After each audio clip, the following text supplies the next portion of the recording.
Buenas tardes, bendiciones, bendiciones, bienvenidos a quienes estáis aquí y quienes están por internet, siempre acompañándonos en el estudio. Hoy es nuestra última clase del año y como ya el miércoles que viene es 25, es Navidad y el siguiente ya es festivo, entonces no tendremos estudios. Y hoy hablaremos un poquito de uno de los capítulos de Marcos.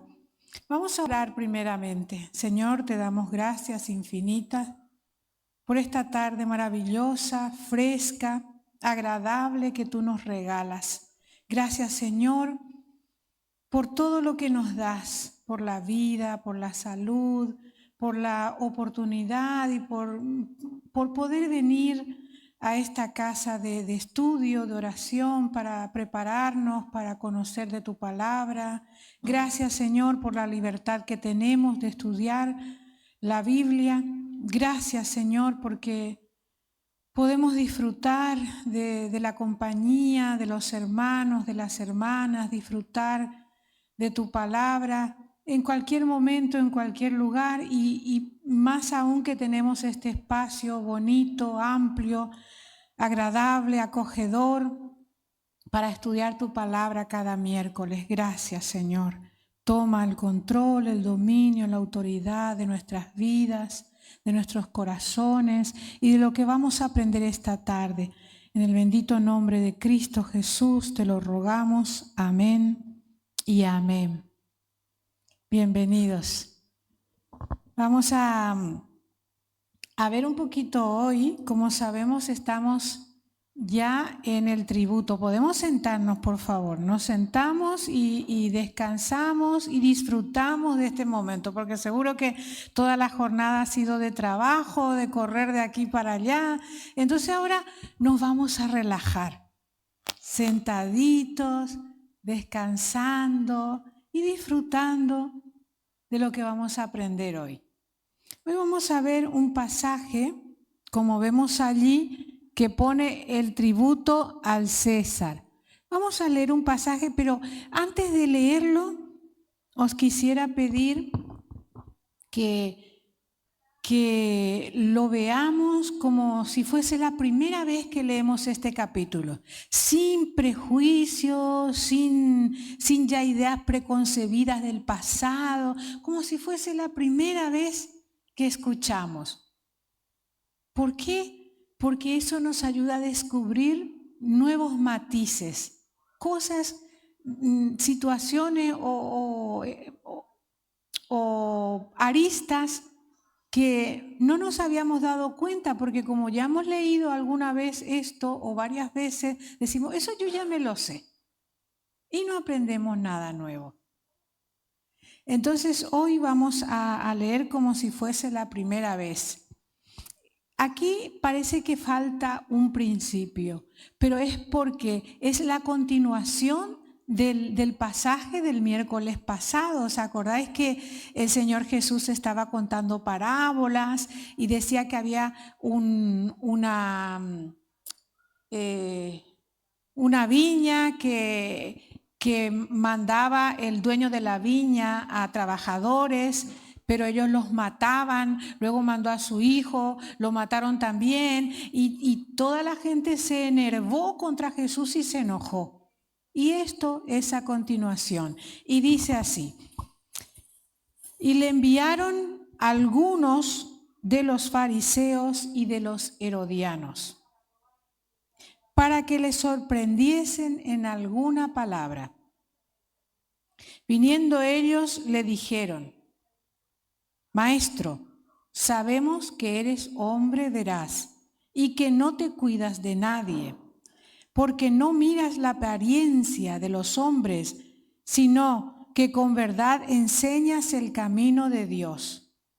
Fijaos cómo ellos son tan entendidos, cómo habían captado la esencia de Jesucristo. Entonces, estos fariseos y herodianos le preguntaron: ¿es lícito dar tributo a César o no? ¿Daremos o no daremos? Mas él, percibiendo la hipocresía de ellos, les dijo: ¿por qué me tentáis? Traedme la moneda para que la vea. Traedme la moneda para que la vea. Ellos se la trajeron y él les dijo: ¿de quién es esta imagen?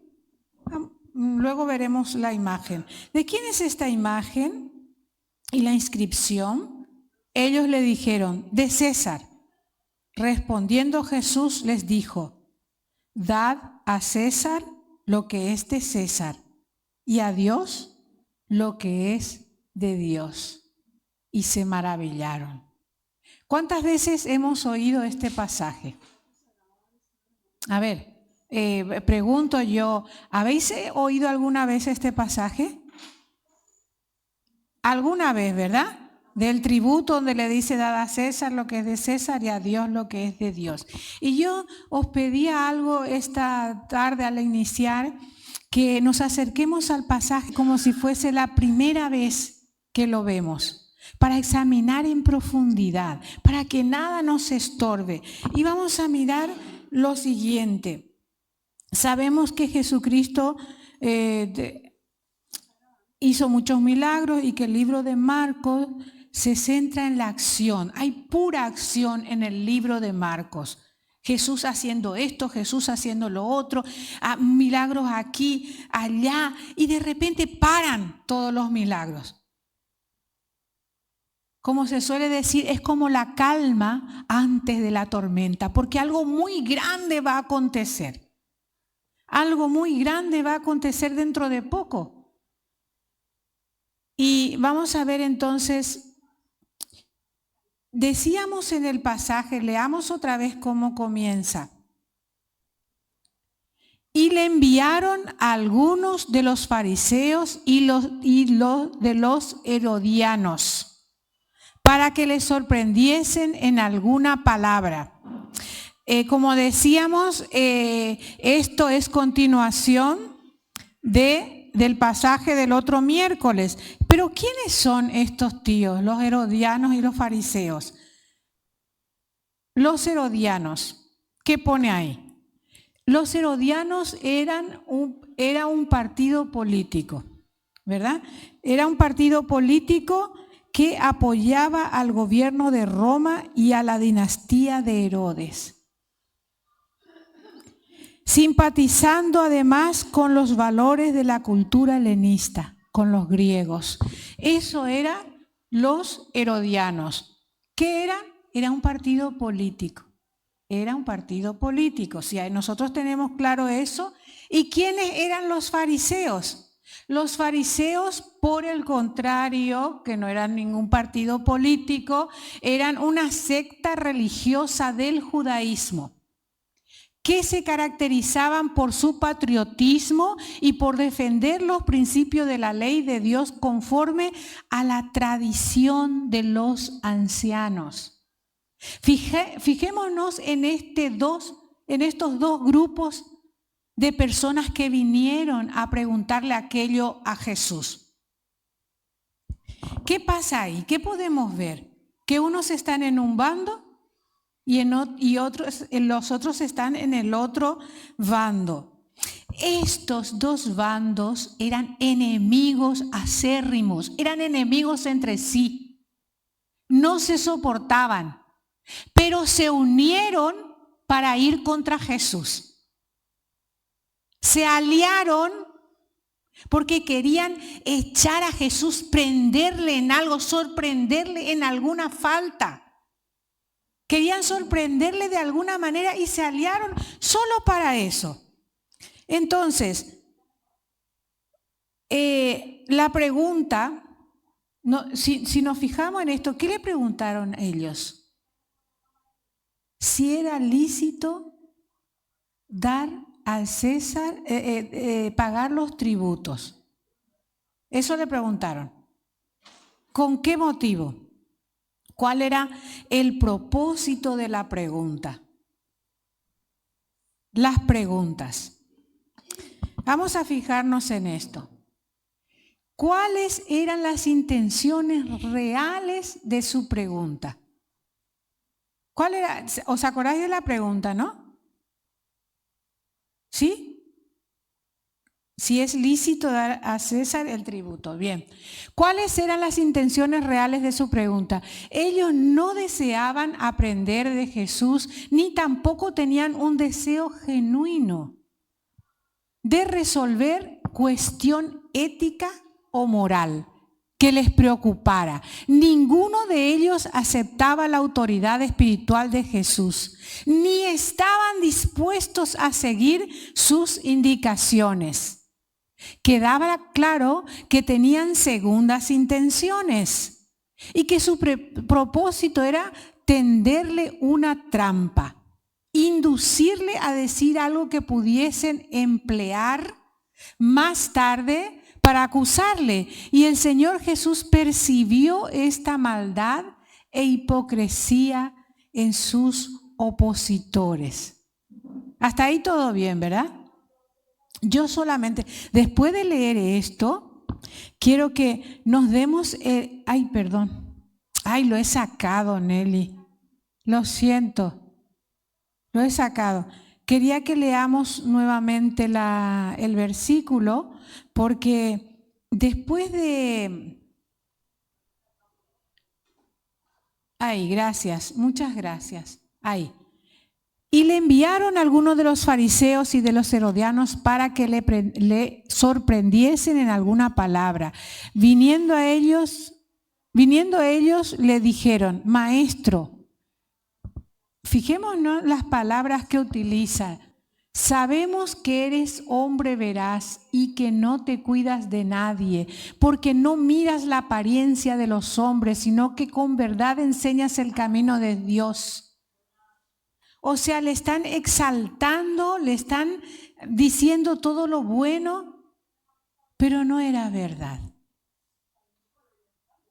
Como se suele decir, le estaban dorando la píldora simplemente para tentarle.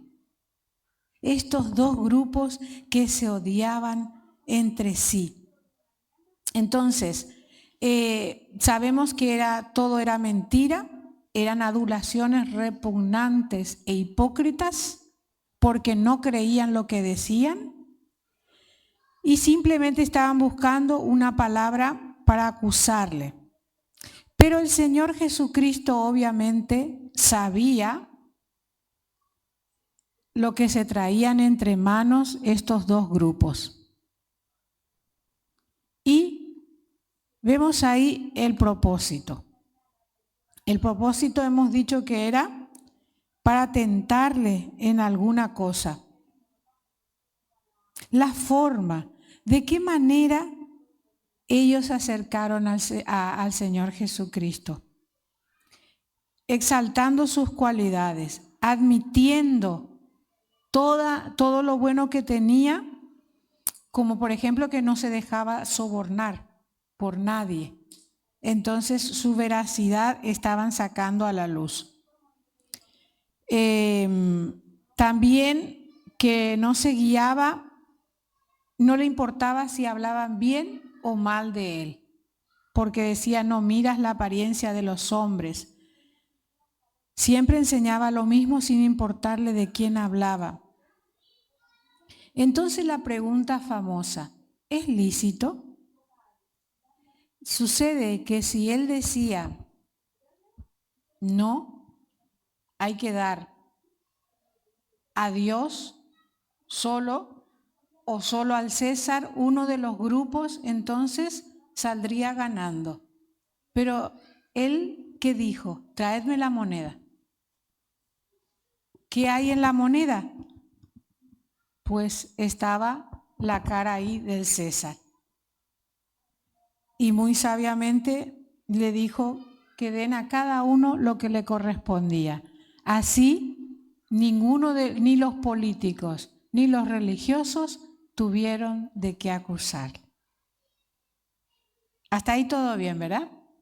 Ni los religiosos ni los políticos. Pero ahora vamos a ver la pregunta que el Señor Jesús le hace.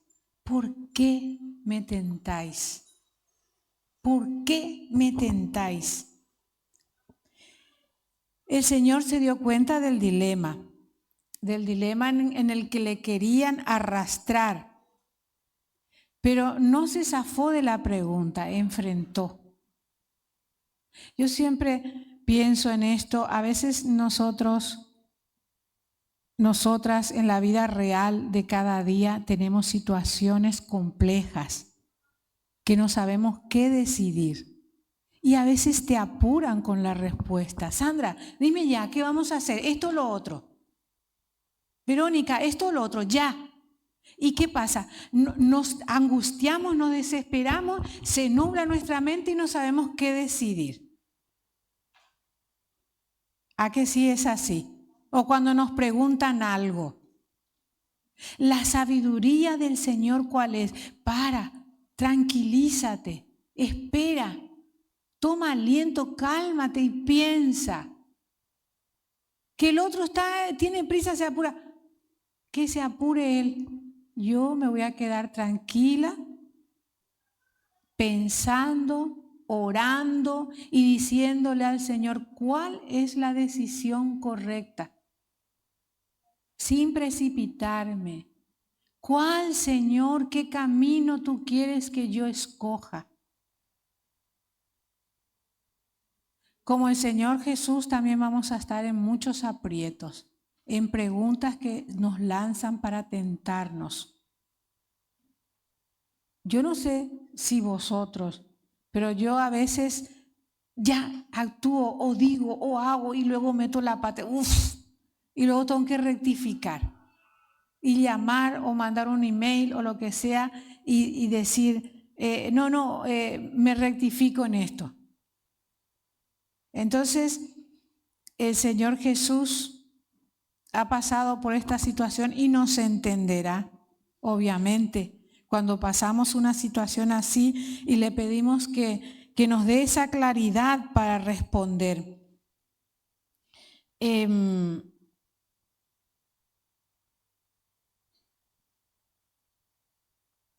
Aquí también vemos algo importante. El pueblo Israel quería que él sea su líder político. ¿A que sí? Querían hacerle rey en un momento, quería que sea su líder político, pero él tomaba una postura de dar al César lo que es del César y a Dios lo que es de Dios. Él venía a cumplir una misión de Dios y estaba a punto de consumar ya el hecho, porque recordemos que había entrado ya a Jerusalén, ya entró, ya falta poco para la crucifixión en ese momento. Hay enfrentamientos con los líderes religiosos y también nos dice, al decir darle a César lo que es de César, está diciendo, pues cumplamos las leyes, lo que tenemos que hacer. Como ciudadanos, ya hemos hablado de esto en alguna oportunidad, tenemos que pagar nuestros impuestos, los pagamos. La declaración de la renta, hacer esto, hacer lo otro. Lo que tienes que hacer, hazlo en justicia. Lo que tienes que pagar, lo tienes que pagar. Y si no tienes para pagar, pues a ver cómo el Señor te da esa salida, esa idea para hacerlo. Es decir, por más que seas de Dios, tienes que cumplir las leyes. Eso nos estaba enseñando el Señor Jesucristo con este ejemplo. Lo que hay que darles a las autoridades las leyes, pues tenemos que cumplirlo. Pero también lo que es de Dios a Dios. Con eso estaba queriendo decir también que César no estaba sobre Dios. O sea, que no era superior a él. Tenemos que cumplir nuestras obligaciones como ciudadanos, ya lo hemos dicho, pero la autoridad suprema la tiene Dios. Si nosotros cumplimos la palabra del Señor tal cual, no vamos a tener problema con nadie, con ninguna autoridad. Primeramente porque no vamos a afrentar a nadie, no vamos a ofender, no vamos a robar, no vamos a ser conocidos por no pagar nuestros impuestos ni nuestras deudas, no. Si estamos bien con el Señor, vamos a estar bien con todos. ¿Quién nos va a acusar? Nadie. Por eso la autoridad absoluta la tiene Dios. Nos sujetamos a los gobernantes, a las autoridades, porque Dios nos lo manda. ¿Dice así o no la Biblia? Que nos sujetemos a las autoridades, que cumplamos nuestro deber y, sin embargo, no podemos hacer todo lo que el César dice, siempre y cuando se oponga a la palabra de Dios. O sea, no podemos vender nuestra conciencia ni nuestra ética moral. Si dice el Señor que tenemos que sujetarnos a las autoridades, pero viene una autoridad que nos manda algo contrario a la voluntad de Dios, contrario a la palabra de Dios, ¿qué voy a hacer yo? ¿Qué tengo que hacer? ¿O obedezco a las autoridades como me dice el Señor, pero me está mandando una ley contraria a la palabra de Dios? Entra un conflicto, ¿verdad? Pues yo obedezco a Dios. ¿No le pasó eso a Daniel? A Daniel y a sus amigos que construyeron aquella imagen. Y por decreto, ley, todo el mundo, era la imagen del emperador, ¿verdad? ¿Era de Ciro o era de Nabucodonosor? Ahora ya se me lían los emperadores, los reyes. Lo que sí que se hizo una imagen del rey y por decreto real todo el mundo tenía que arrodillarse delante de esa imagen. Daniel y sus amigos siempre fueron obedientes a todo, pero a esa ley no obedecieron, no se arrodillaron. Y fue allí donde les tiró al horno de fuego, ¿verdad? ¿No eran los leones? Ay, me lío yo. Los chicos, entonces, en el horno de fuego, sí, entonces fueron tirados al horno del fuego. ¿Y qué dice la palabra? Que había una cuarta persona caminando con ellos en medio del fuego. Y vieron a otro más, ¿verdad? Que era Dios con ellos, el Señor con ellos, o sea, amén, porque obedecieron la palabra del Señor. Entonces, ¿qué nos dice eso? Que vale, que al César lo que es de César, a Dios lo que es de Dios, pero César nunca está por encima de Dios. Y ya está, así de fácil es. Así no tenemos ningún conflicto. También en Hechos, que no vamos a poner ahí, pero en Hechos 5:29 dice que es necesario obedecer a Dios antes que a los hombres. Hechos 5:29. Hechos 5:29. Es necesario obedecer a Dios antes que los hombres.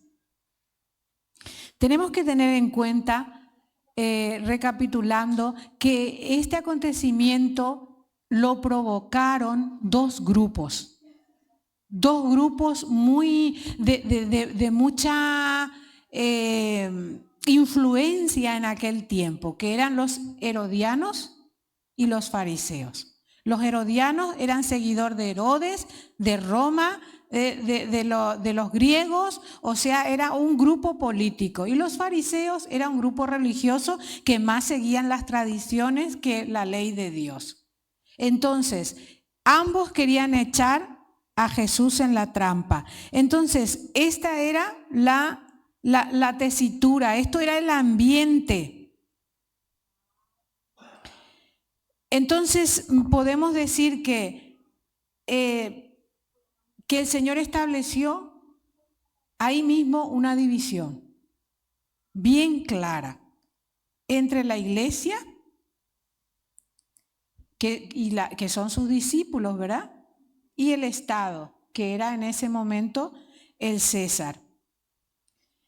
Entonces, el Señor Jesucristo contestó a ambos grupos. Nos dice la palabra, lo que hemos leído ahora, nos dice que Jesús le dijo: dad al César lo que es de César y a Dios lo que es de Dios, y se maravillaron de él. Una vez más, la gente que iba a acusarle se maravilló de él. Entonces, como conclusión, podemos ver que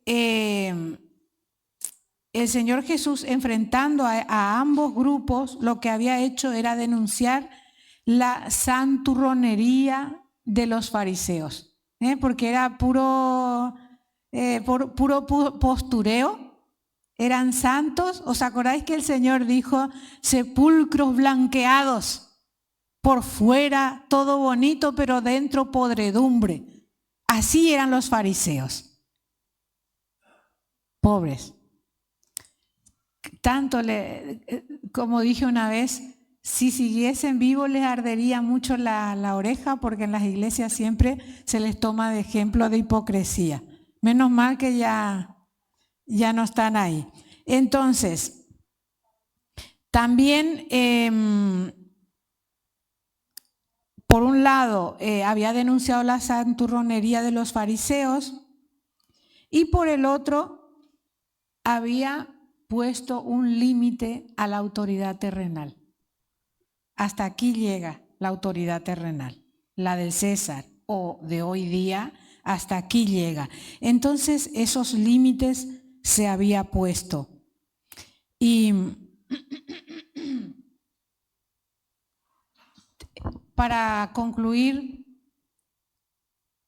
tenemos entonces claro qué significan estas palabras: dad al César lo que es de César y a Dios lo que es de Dios.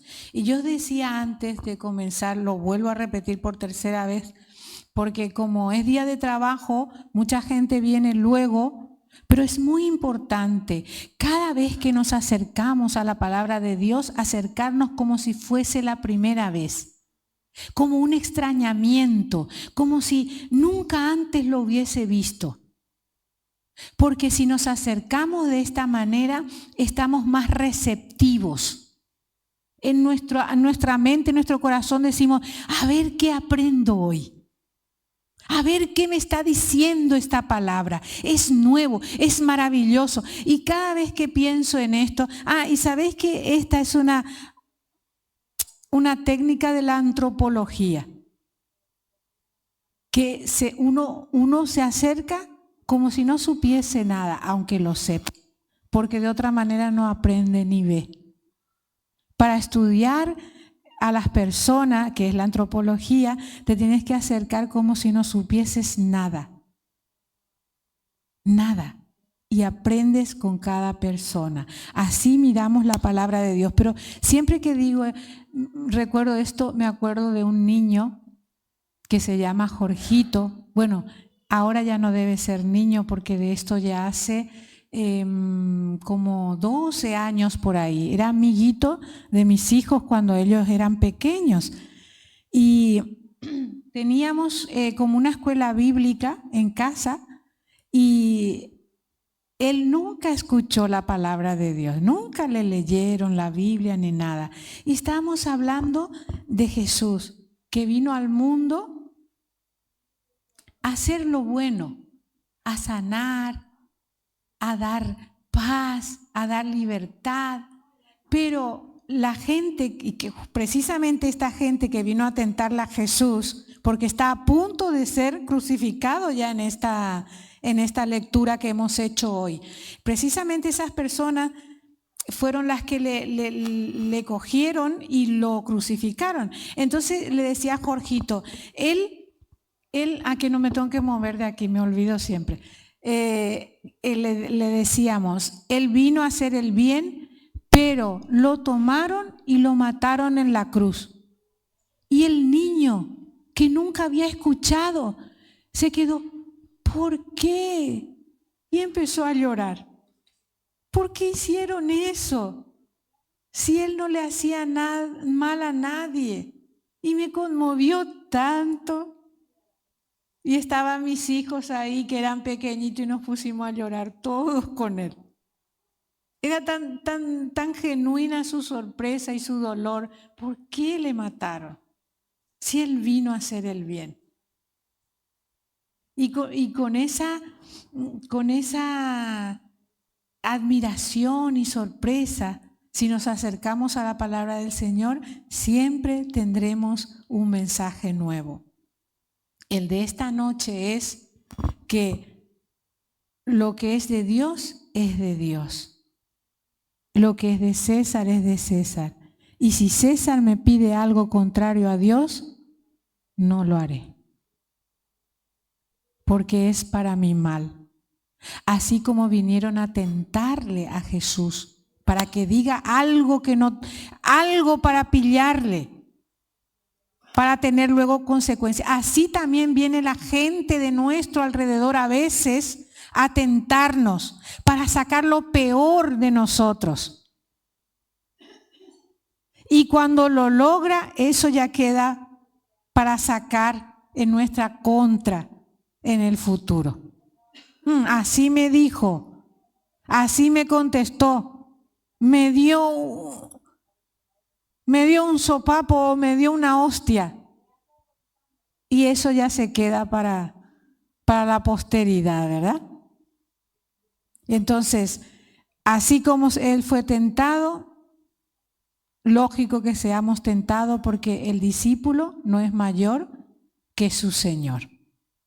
Amén. Aprendemos de Él cada día. Vamos a ponernos de pie y vamos a orar. Que el Señor nos ayude así como Él no cayó ante los halagos. Esto es muy importante. Antes de orar, tengámoslo en cuenta. Ellos, los herodianos y los fariseos, vinieron con adulaciones. El enemigo puede venir tanto con ofensas. Puede venir tanto como para machacarte con luchas, con problemas, con ofensas, como también te puede venir con halagos. Puede venir a alabarte supuestamente, pero detrás hay otra intención. La sabiduría es la que da el Señor. Amén. Padre bueno, muchísimas gracias por esta noche maravillosa. Gracias, gracias Señor, gracias por tu palabra, gracias por la oportunidad de compartir con mis hermanos y hermanas, gracias por las personas que han venido de sus trabajos, aparcando el cansancio, esforzándose por estar aquí en lugar de estar descansando a esta hora en sus casas, están aquí para aprender tu palabra. Por eso te alabo por cada vida que está en este momento, Señor. Por aquellos también que están en sus casas, que no han podido venir por enfermedad, por lo que sea. Bendícelos en su casa, Señor. Que en la distancia algunos de otros países nos están acompañando. Bendícelos allí donde están, Señor. Bendícelos con la bendición que sobrepasa todo entendimiento, así como a mis hermanos y hermanas que están en este momento, que salgan repletos de gozo sabiendo que tú eres por sobre todas las cosas, sobre toda autoridad estás tú, Señor. Y por eso nos darás la salida, nos darás la sabiduría, así como tú salías airoso y victorioso de cada enfrentamiento que los grupos políticos y religiosos traían para pillarte en alguna palabra. Así también nos darás la sabiduría para poder predicar tu palabra, para poder también salir de las dificultades, sean de palabra o sean de acción que cometan contra nosotros. Tú nos darás la salida perfecta, Señor, para cada problema, cada situación y cada desafío que tengamos por delante. Gracias, Señor, gracias. En el nombre bendito de Cristo Jesús te agradecemos, Señor. Amén.